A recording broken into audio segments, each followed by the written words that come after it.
it's your boy Smitty the Elephant in the Room. We're here for another edition of Addressing the Elephant in the Room. Let's talk about it.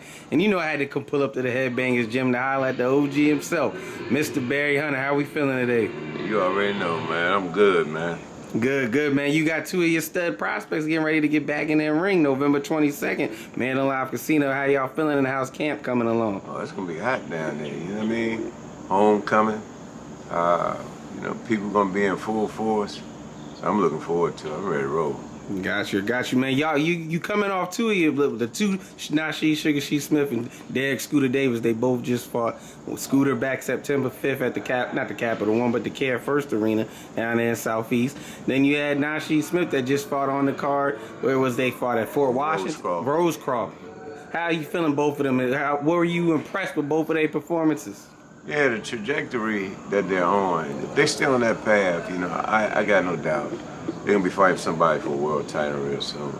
Next, I figure, year and a half, 2 years max, we should be there. Gotcha.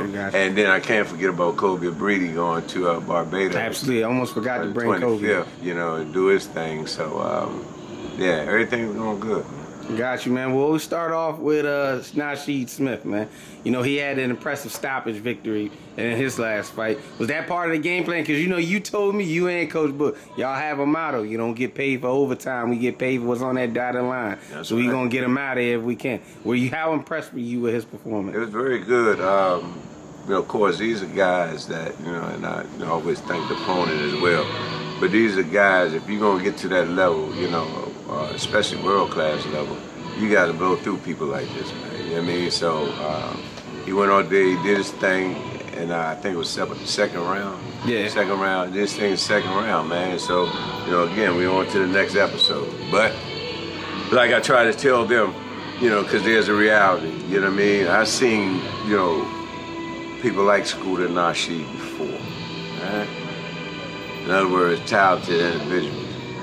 But, how many Floyds or Michael Jordan, Serena Williams, athletes of that caliber have you ever seen in your life? You got to be real with that. And if you inspire to be anywhere close to what they were, you got to put mad work in. So, although impressive, we still got work to do. Gotcha. And now Scooter Davis, he coming off an impressive, third round body stoppage in back September 5th at the Care First Arena. How were you impressed with him? I loved it. And that guy, I picked that guy for a reason, not, if somebody you just blow out, you scrappy, strong, from, not Venezuela, but from Argentina, and had a good record. He only lost one, and the one fight that he lost, if it had not been for the point deductions in that fight, he would have won that fight. And so I knew that this wasn't nobody we would have to look for. He was going to be there. And definitely, I wanted him, to test Scooter a little bit more. And then it was a time in that fight that, I had to say, well, did I bite off too much too fast? You know what I mean? As far as putting him in, a fight, like that. But, it worked itself out, man. And again, if we're going to get there, these are people we got to blow through. Gotcha. So I don't mind taking chances like that. Gotcha. And then I also got you, Scooter announced a couple weeks ago, he signed with Top Rank. I'm happy for him. Of course, you got the people they like Scooter, but they wanted to know why he signed with Top Rank, and Top Rank hasn't announced a distribution deal with any one of these TV networks. They just left ESPN, so the people wanted to know that. If you don't mind, I know you're not Scooter, so you can't really speak on his business side of the whole thing, but from your perspective, because you have a long history with Top Rank, Bob Arum specifically, and Brad and all them over there at the Top Rank crew. What's your feelings behind that? Come on, man. Like you said, you just said it. I go back with Top Rank a long time, man. You know what I mean? I've never had issues with Top Rank. They always been like family to us. And hell, without me saying what it was about, Bob Arum came to aid several times, as far as the business of boxing is concerned. So that's my guy. Brad, Goodman, Bruce, Trambler, Angie, come on, man, Carl Moretti, family. So it made sense to me. And although Scooter fought on several platforms, they were the ones who called him. You know what I mean? And he liked them. Whatever word they said, they kept it with him. And so there it is. Got you, man. And I gotta ask you this too, man. I know you don't like, cause you from the old school, so you don't get into the whole this new era with the social media. It used to be the tongue wars that y'all used to call them from your day. But you know, my age and the younger age, we call them the Twitter typers, or to get in front of a microphone or a camera and say stuff. You know, Scooter, his name buzzing, he's making a name for himself, not just locally no more, it's nationally. He got some other prospects out there. We're going to not say their names, but I think you got an idea who the couple I'm talking about. They taking their shots now at you as your youngin' Scooter, man. And like I said, when you know you at the top is when people start taking shots at you, man. That's when you know your name is out there. When people use your name to get ahead or to start making buzz for themselves. What's your thoughts on that?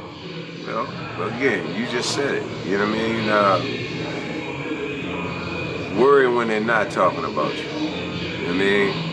And I told Scooter a long time ago, him and the rest of the boys, if the world don't notice you, you make them notice you. You know what I mean? Especially if you want to be noticed.